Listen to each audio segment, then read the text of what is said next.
샬롬 할렐루야. 욥기 8장 12절부터입니다. 이런 것은 새순이 돋아 아직 뜯을 때가 되기 전에 다른 풀보다 일찍이 마르느니라.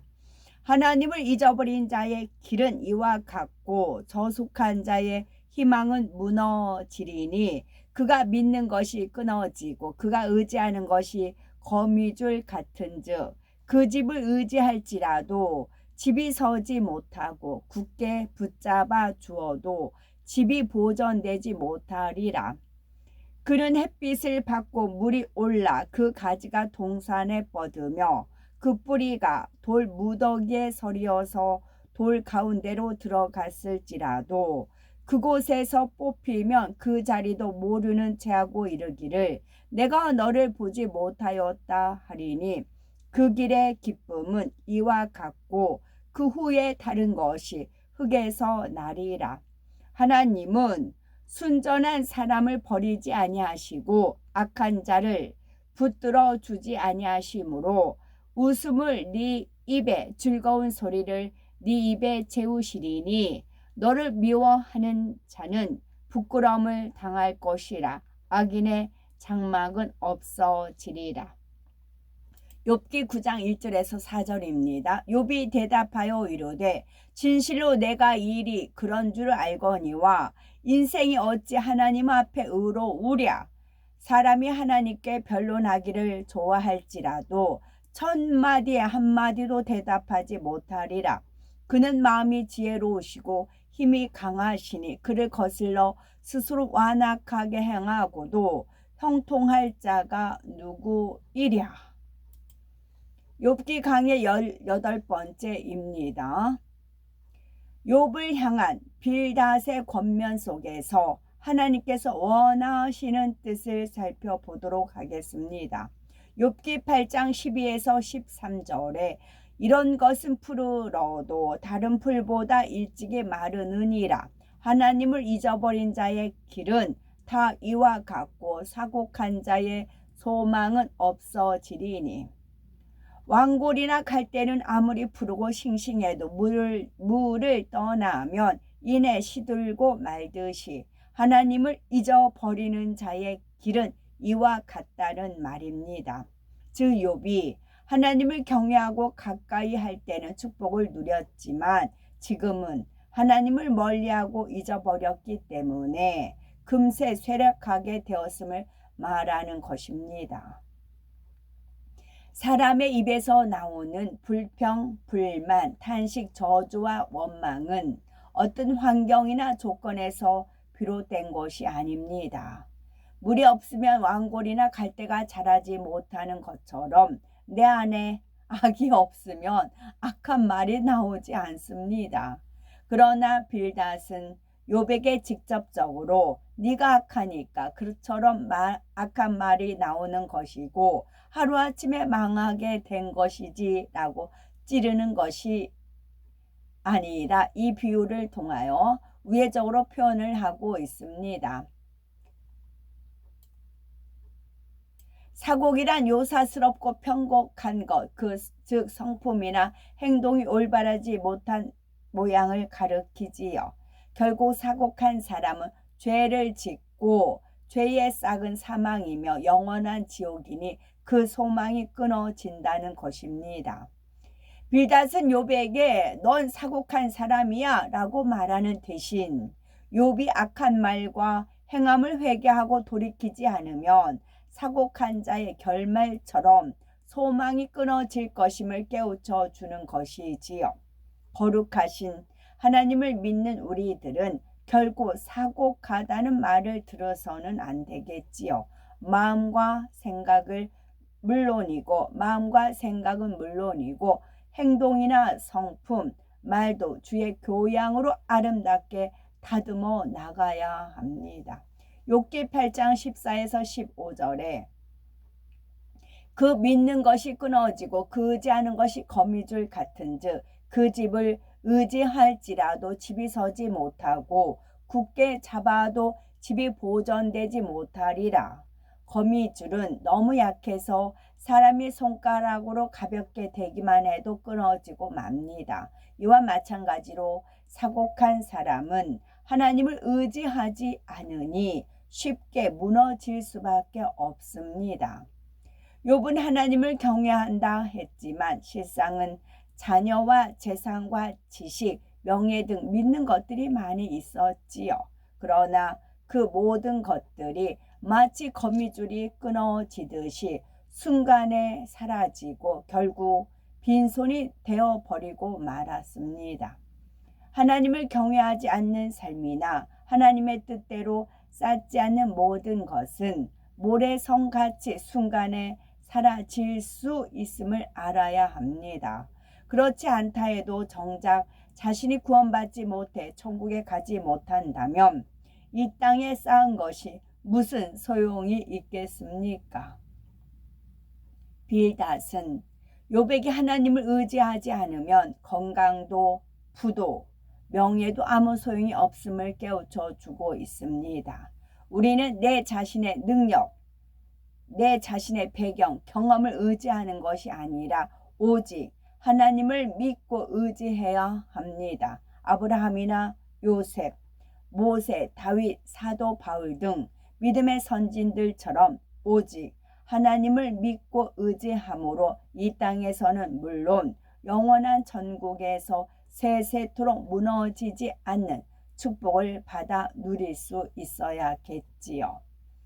욥기 8장 16에서 18절에 식물이 일광을 받고 푸르러서 그 가지가 동산에 뻗어가며 그 뿌리가 돌 무더기에 서리어서 내가 너를 보지 못하였다 하리니. 식물은 햇빛을 받으며 광합성 작용으로 양분을 만들며 푸르게 자라납니다. 어떤 나무는 바위 틈에도 얼기설기 뿌리를 내리고 줄기와 가지가 무성하게 뻗어서 멋진 거목으로 우뚝 서는 것도 볼 수가 있지요.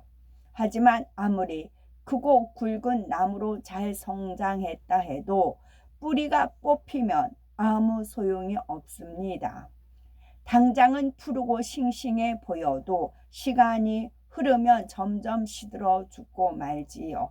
빌닷은 이러한 식물 속성을 비유하여 욥을 깨우쳐 주고자 하는 것입니다. 영적으로 빛은 진리 곧 하나님의 말씀을 뜻하지요. 또한 빛은 말씀이 육신이 되어 이 땅에 오신 예수 그리스도를 뜻합니다. 식물이 햇빛을 받아 푸르게 자라는 것 같이 우리는 빛이신 하나님의 말씀 안에 예수 그리스도 안에 살아갈 때 믿음이 성장합니다. 그런데 아무리 잘 성장한 식물도 어떤 계기로 뿌리가 뽑혀버리면 그것으로 끝입니다. 식물이 푸르름을 유지하며 계속 성장하려면 뿌리를 땅속에 단단히 내리고 햇볕을 계속 받아가야 하지요. 우리 믿음도 마찬가지입니다. 하나님의 말씀으로 믿음이 성장하여 반석에 선 사람일지라도 다시 세상을 바라보고 하나님을 떠나 죄악 가운데 살아간다면 아무 값어치가 없게 됩니다. 사람이 진리에서 떠나면 하나님이 외면하시니 지킴을 받지 못하지요. 전도를 받아 예수 그리스도 안에 들어왔다면 부지런히 말씀을 듣고 순종함으로 믿음이 성장하여 반석에 서야 합니다. 또한 반석에 선 사람은 영을 향하여 가야 하고 영을 이룬 사람은 온 영을 향해 가야 하지요. 영은 내 마음 안에 진리, 사랑, 선으로 채워진 게 영이라고 했어요. 진리, 선, 사랑으로 내 마음을 채워진 게 영이에요. 진리, 선, 사랑. 근데 이것이 몇 퍼센트 이루었느냐 따라서 틀리는데 100% 이루었다 하면 온영인 거예요. 온전할 온자인 거예요. 진리, 선, 어떤 상황에서도 내가 진리를 쫓고 어떤 상황에서도 선을 쫓고 어떤 상황에서도 사랑을 쫓는 거예요. 타협하는 게 아닙니다. 그 순간에 눈 가리고 아웅 눈 가리고 아웅 하시는 식으로 타협하는 게 아니에요. 원수마귀 사단이 체크를 하고 있어요. 함정을 걸어놓고 올가미를 걸어놓고 어떻게 나오는가 체크하고 있어요. 그래서 하나님한테 송사를 하려고요. 그러나 어떤 장애물이든 어떤 상황에도 내가 지금 당장 죽게 되었다 할지라도 내 자존심이 땅바닥에 내팽겨치고 지렁이같이 밟힐지라도 하나님의 말씀에 진리선 사랑을 한번 통과해 보세요. 그럼 두 번, 세 번 거뜬히 통과할 수가 있어요. 그 한 번에서 미끄러지니까 그걸 통과하지 못하고 여전 다람쥐 쳇바퀴 돌듯이 그렇게 도는 겁니다. 어느 정도 올라갈 듯 싶은데 딱 막혔어요. 그리고 다시 주저앉고 반복이 되는 겁니다. 시간만 허비하는 겁니다. 시간이 얼마나 귀한데요.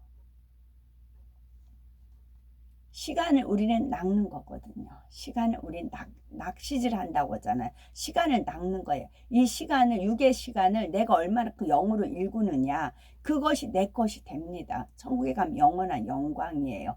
영은 진리, 선, 사랑, 이것을 채워진만 그것을 온전히 행함으로 나오는 것입니다. 이러한 성장 과정은 어느 선에서 멈추는 것이 아니라 주님 오실 때까지 계속 되어야 합니다. 조금 쉬자 하며 멈추었다가는 뒤로 미끄러지며 믿음을 잃을 수가 있습니다. 만일 교만이 틈타면 즉시 물리쳐야 하는데 그렇지 않고 받아들이면 점점 자신도 모르게 사단에 사로잡히게 됩니다. 틈을 내주면 그래요. 그 상태로 돌이키지 않으면 결국 하나님 안에서 뽑혀져 나가니 결국 뿌리 뽑힌 나무처럼 아무 쓸모없는 인생이 되고 마는 것입니다.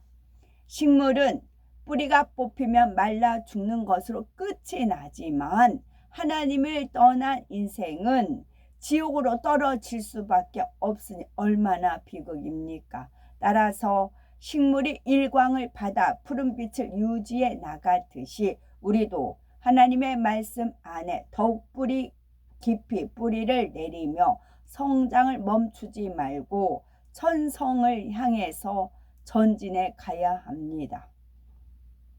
욥기 8장 19에서 22절에 그 길의 희락은 이와 같고 그 후에 다른 것이 흙에서 나리라. 하나님은 순전한 사람을 버리지 아니하시고 악인의 장막은 없어지리라. 욥은 재산이 많고 건강할 때는 희락 속에 살았지만 이제 모든 것이 뽑혀져 버리고 나니 빨리 죽었으면 하는 마음뿐이었습니다. 아무리 푸른 식물도 뿌리가 뽑히면 아무 소용없듯이 지난날 욥이 누렸던 행복과 부와 명예도 하나님이 외면하시니 순간에 무너졌다는 의미입니다. 그리고 그런 것들이 뽑힌 그 자리에 고난, 근심, 슬픔, 원망, 두려움, 탄식이 생겨났지요. 빌닷은 욥의 상황을 이렇게 비유로 설명한 후에 소망의 말을 들려줍니다. 하나님은 순전한 사람을 버리지 아니하십니다. 욥은 순전하다 인정받은 사람이었는데 그의 순전함은 온전한 것이 아니었지요. 영적인 의미의 순전함은 깨끗한 마음 안에 영의 열매가 가득 담긴 상태입니다.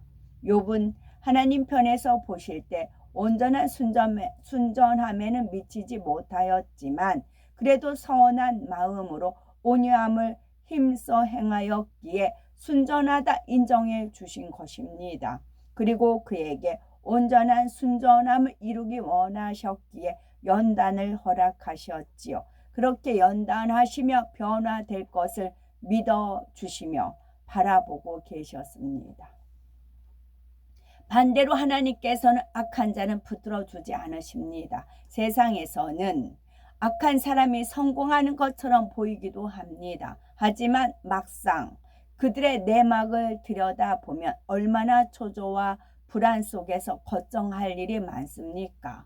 당장은 형통하고 잘 되는 것 같아도 결국에는 무너지는 경우가 대부분입니다. 더 큰 문제는 그 영혼이 결국은 영원한 사망인 지옥으로 떨어지게 된다는 것이지요. 그러면 그가 힘써 읽어왔던 것들에 무슨 의미가 있겠습니까? 그러나 진리 가운데 살아 영적으로 순전한 사람이 되면 하나님의 사랑을 받으니 부족할 것이 없습니다. 설령 누군가로부터 미움을 받는다 해도 도리어 그를 미워하는 그 사람이 부끄러움을 입게 됩니다. 결국 악인의 장막은 없어져 버리고 사망의 길로 가는 것이지요. 반대로 하나님의 인정받고 사랑받는 사람을 돕고 축복하면 자신도 축복을 받게 됩니다. 하나님께서는 아브라함을 사랑하셔서 너를 축복하는 자에게는 내가 복을 내리고 너를 저주하는 자에게는 내가 저주하리니 말씀하셨고 그대로 이루어졌습니다. 아브라함이 축복을 하고 아브라함이 저주한다는 게 아니고요. 아브라함은 가만히 있어요. 그런데 축복하고 저주 누가 하세요? 하나님이 하신다고요. 아브라함 네가 축복하는 자에 축복하고 아브라함 네가 저주하는 데 저주하는 게 아니고 아브라함은 그냥 있고 너를 축복하는 자에 내가 복을 내리고 너를 저주하는 자에 내가 저주하리. 내가 누구예요? 주체가 하나님이세요. 그러니까 우리 삶은 다 하나님 앞에 맡기면 돼요. 잘했든 못했으면 하나님 앞에 회개하고 돌이켜서 합당한 열매를 내면 되고 잘했으면 뒤에 것을 잊어버리고 앞에 표대를 향해서 나가면 돼요. 내가 앞으로만 전진하면 돼요. 책임은 누가요? 하나님께서 하세요. 하나님께서. 내가 축복하고 내가 저주하고 내가 간섭하고 내가 뭐 이래라 저래라 할 게 아니고 내가 참견할 게 아니고 나는 내 행할 바만 하면 돼요. 나머지는 하나님께서 하시는 겁니다. 분명히 말씀하셨어요. 창세기 12장 3절 12는 빛의 수예요. 3은 3일차 하나님 3 7이 완전이죠. 너를 축복하는 자에게 내가 복을 내리고 너를 저주하는 자에게는 내가 저주하리니. 하나님께서 하신 내가 이러고 저러고 하니까 내가 하나님 자리에 올라가 있는 거예요. 사단이 옳거니 잘한다 그런다고요. 내가 뭐가 돼서 내가 축복하고 내가 저주하고 그거는 선을 넘는 거예요. 말씀 모세 선지자는 하나님께로부터 지면의 모든 사람보다 온유함이 승하며 온 집에 충성된 사람이라 인정받았습니다. 하나님께서는 이러한 모세를 비방하는 사람에 대해서는 하나님을 대적하는 사람으로 여기며 엄중히 경계하시었지요. 모세의 누이 미리암이라 할지라도 모세를 비난할 때는 하나님께서 진노하심으로 문둥병이 발했습니다. 고라와 그 일당이 모세를 대적하여 반란을 일으켰을 때는 땅이 갈라져서 고라와 그 일족이 산채로 음부에 떨어지고 말았지요. 이처럼 하나님께 인정받는 의인은 하나님이 지키시고 보호하시며 의인을 대적하는 악인은 결국 망하는 것을 볼 수가 있습니다.